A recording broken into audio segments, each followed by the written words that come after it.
आझाद मैदान इथं शपथविधी सोहळा पार पडणार आहे। या शपथविधी सोहळ्यासाठी आझाद मैदान सज्ज झाल्याचं दिसतंय। आझाद मैदानामध्ये रस्त्यांची साफसफाई, महापालिकेचे कर्मचारी तैनात करण्यात आलेले आहे। रंगरंगोटी साफसफाईच्या कामांनाही वेग आलाय।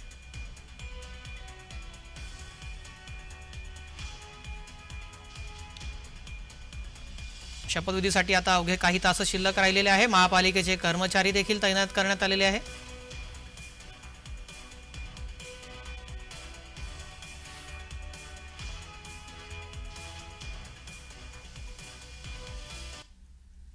या संदर्भातले ताजे अपडेट देण्यासाठी प्रसाद काथे सर जोडले गेलेले आहेत। प्रसाद सर, काय तिथली सध्याची तयारी आहे?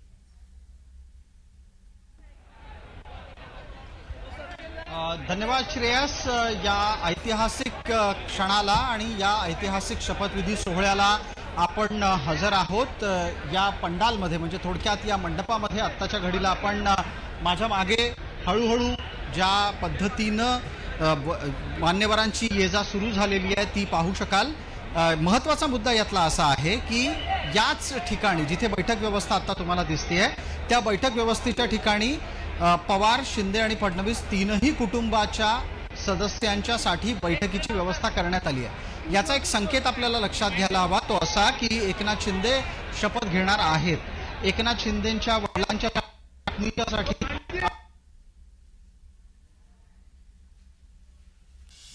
काही तांत्रिक अडचणींमुळे प्रशासनाशी आपला संपर्क होत नाही, त्यांच्याशी परत संपर्क करण्याचा प्रयत्न करूयात। मात्र कशा प्रकारे तयारी तिथे केली जाते ती सर्व अपडेट देत होते।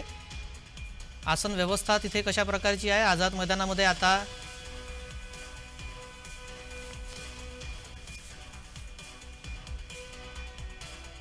आपण पाहतोय रस्त्यांची साफसफाई करण्यात आलेली आहे। तिथे आता हळूहळू कार्यकर्ते देखील जमण्यास सुरुवात झालेली आहे।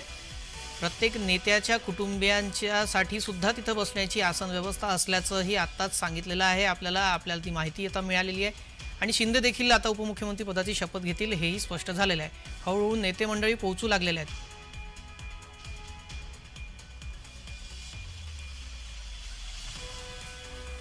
या संदर्भातली माहिती देण्यासाठी प्रसाद काथे सर जोडले गेलेले आहेत। प्रसाद सर, काय तिथली माहिती आपण देत होतात, कशी तयारी करण्यात आलेली आहे?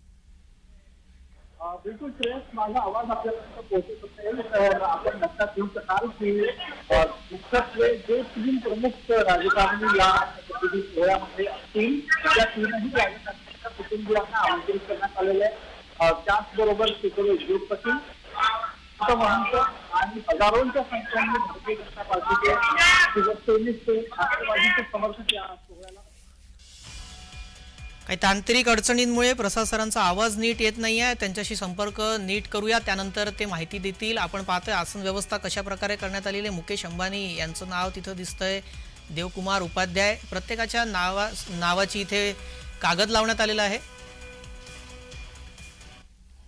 दरम्यान कशा प्रकारे तयारी करण्यात आलेली आहे त्या संदर्भातला तपशील ग्राफिक्सच्या माध्यमातून आपण पाहूयात। आझाद मैदानामध्ये 100 फुटी लांब भव्य असं व्यासपीठ असणार। सुमारे 40,000ची आसन क्षमता असणार आहे।